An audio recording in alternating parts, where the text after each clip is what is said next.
जय श्री राधे कृष्णा साथियों। मैं भी कृष्णा ज्ञान सहारा चैनल में आपका स्वागत करती हूँ। कैसे हैं आप? आपके अच्छे स्वास्थ्य और सुखद जीवन की मंगल कामना करती हूँ।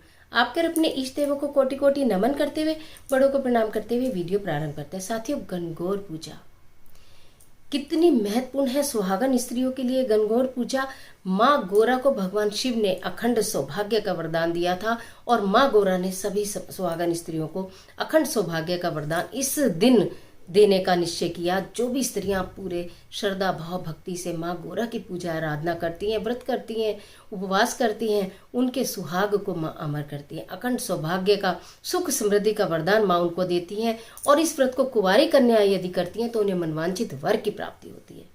आज की वीडियो में गणगौर पूजा से संबंधित सारी जानकारी लेकर और मात्र एक ऐसा महा उपाय लेकर कि माँ गौरा को क्या चीज हम अर्पित करें कि हमारा सुहाग अमर रहे और हमें मनवांछित वर की प्राप्ति हो। तो चलिए झटपट वीडियो प्रारंभ कर लेते हैं, लेकिन उससे पहले चैनल पर नए आए हैं तो चैनल को सब्सक्राइब करना बिल्कुल मत भूलिएगा और बेल आइकन का बटन जरूर दबाइएगा, इससे आने वाली वीडियोस का नोटिफिकेशन आपको मिले सबसे पहले। आपके अपने यूट्यूब ज्ञान सहारा चैनल पर आपको समस्त व्रत, पर्व, त्योहार, सारी जानकारी समय समय पर पूरी सीरीज बनाकर मैं देती हूँ। मैं आशा भी करती हूँ कि आपको अच्छा भी लगता होगा और मैं आपका धन्यवाद भी करती हूँ क्योंकि मुझे आपके बहुत अच्छे अच्छे कमेंट्स मिलते हैं और आपसे मुझे बहुत अप्रिसिएशन मिलता है कि आपको मेरी वीडियोस बहुत पसंद आ रही हैं। इसके लिए तहे दिल से आपका शुक्रिया।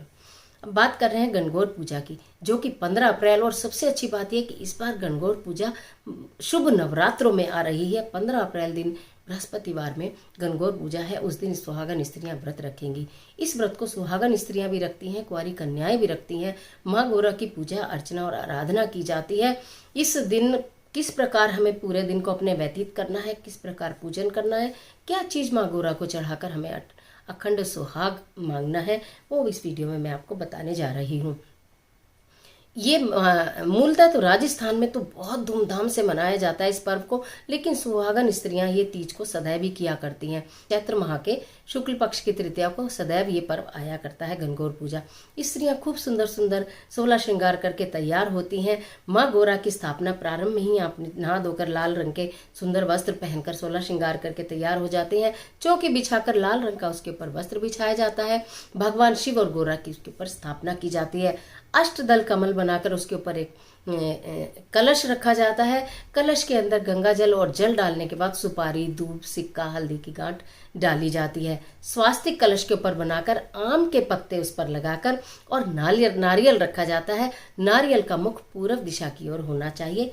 एक कलावा, सिर्फ वन टाइम, एक बार कलावा उसके ऊपर, नारियल के ऊपर लपेटा जाता है। इस तरह से हम कलश की स्थापना कर देते हैं। माँ गौरा को लाल रंग के फूल आप अर्पित करते हैं। सुहाग का सारा सामान आप अर्पित करते हैं। चूड़ी है, बिंदी है, मेहंदी है। अगर आपकी श्रद्धा हो तो वस्त्र दें, नहीं तो एक रुमाल आप उनको वस्त्र स्वरूप भेंट कर सकते हैं। इस तरह का सामान आपको पूजा में रखा जाता है। शुद्ध घी का दीपक लगाना चाहिए। फिर हाथ में अक्षत और सुपारी लेकर संकल्प लिया जाता है कि हे माँ गौरा, मैं आज आपका ये व्रत कर रही हूँ अपने सुहाग की रक्षा के लिए, सौभाग्य प्राप्ति के लिए। और कुंवारी कन्याएं ये कह सकती हैं कि मैं मनवांछित वर की प्राप्ति के लिए आपके सामने निवेदन करती हूँ और इस व्रत को करती हूँ। कृपया मेरे इस व्रत को स्वीकार करें और मुझे इस व्रत को पूर्ण करने की हिम्मत दे, ताकत दे। ऐसा कहने के बाद जो आपके हाथ में पुष्प है और सुपारी है, उनको आप भगवान के चरणों में अर्पित कर देते हैं। उसके पश्चात हाथ आप धो लेते हैं। उसके पश्चात हाथ में फिर एक कोड़ी और थोड़ा सा चावल लेकर आप इसको, गणगौर की कथा सुनी जाती है। गणगौर की कथा कहने या सुनने का बहुत महत्व है, वो अवश्य आपको कहनी और सुननी चाहिए। पश्चात आपको आरती करनी चाहिए। इस दिन चूरमे का भोग लगता है। यूँ तो बहुत सारे पकवान बनाए जाते हैं, लेकिन चूरमे का भोग विशेष तौर पर बनाया जाता है, जो बनाना भी चाहिए। एक महा उपाय बता देती हूँ कि आपको एक प्लेन पेपर लेना है। सबसे पहले उस पर 16 बिंदी आपको कुमकुम से लगानी है। फिर 16 बिंदी आपको उस पर हल्दी से लगानी है। हल्दी को गंगा जल में या जल में आप घोल लीजिएगा। फिर उसके बाद 16 बिंदी आपको काजल की लगानी है। जो भी बाधा है वो सब बुरी नज़र से बचाए, सुहाग और आपको संपन्नता प्रदान करे, वो कागज माँ गौरा के चरणों में अर्पित कर दिया जाता है। और इसके पश्चात माँ गौरा से प्रार्थना करके आप अपने व्रत को संपन्न कर सकती हैं। ये जो चूरमे का प्रसाद चढ़ाया जाता है ये अखंड सौभाग्य और मनवांछित वर की प्राप्ति के लिए चढ़ाया जाता है। इस भोग प्रसाद को पुरुष ग्रहण नहीं करते हैं। घर में और जितने पकवान बनते हैं वो पुरुष ग्रहण करते हैं, परंतु चूरमे का जो भोग है वो पुरुष ग्रहण नहीं करते हैं। घर की महिलाएं और लड़कियां इस भोग को खा पाती हैं। अब एक और काम आपको क्या करना है मनवांछित वर की प्राप्ति के लिए।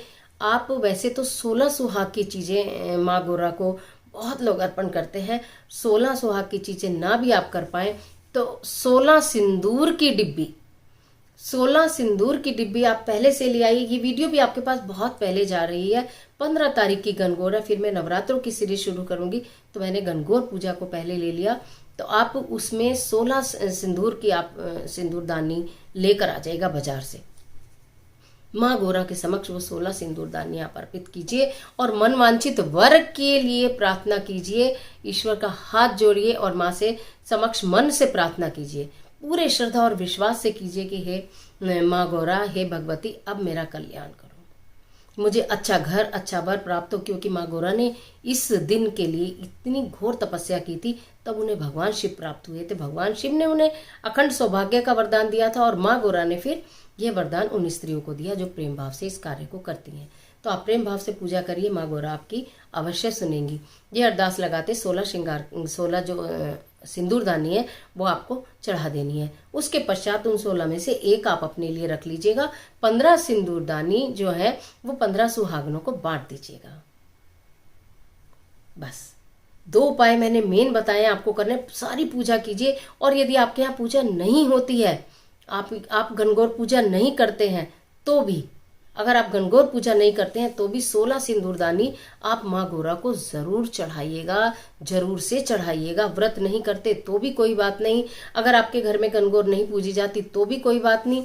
आपके घर में गणगौर पूजी जाती है और आपसे नहीं हो पा रहा, कहीं आप नहीं जा पा रहे किसी सरोवर में, तो घर के आंगन में ही किसी बड़े बर्तन में, परात में, थाली में जल लेकर भी आप इस कार्य को कर सकते हैं। मिट्टी की गणगौर बना लीजिए। जो गौर माता है वो मिट्टी की भी बनाई जाती है, हल्दी की भी बनाई जाती है। उसे वस्त्र पहना दीजिए छोटे से, मतलब जहाँ चाह वहां रहा, किसी भी तरह कर लीजिए, पर कर लीजिएगा। 2 काम अवश्य कर लीजिएगा।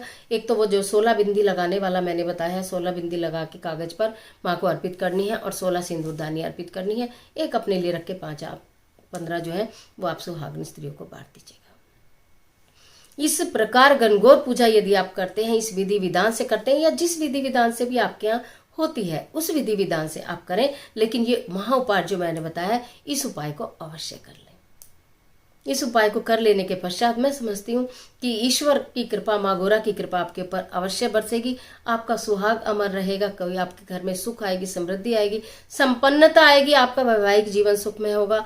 और जो मेरी प्यारी बच्चियां विवाह के लिए या जो इस माताएं अपनी लड़कियों के विवाह के लिए चिंतित हैं, अपने बच्चों के विवाह के लिए चिंतित हैं, वो इस उपाय को उनका नाम लेके करेंगी तो निश्चित जल्दी फल प्राप्त होगा। आशा करती हूँ वीडियो आपके लिए निश्चित बहुत उपयोगी साबित होगी। मिलती है एक और महत्वपूर्ण वीडियो के साथ। तब तक हंसते रहिए, मुस्कुराते रहिए, अपना और अपने अपनों का ख्याल कीजिए। वीडियो अच्छी लगे तो लाइक कीजिए। कमेंट बॉक्स में जय माता दी लिखना बिल्कुल मत भूलिएगा, जय माँ गौरा लिखना मत भूलिएगा। जो आप चाहें वो लिखिएगा, लेकिन लिखिएगा जरूर। ईश्वर आपकी मदद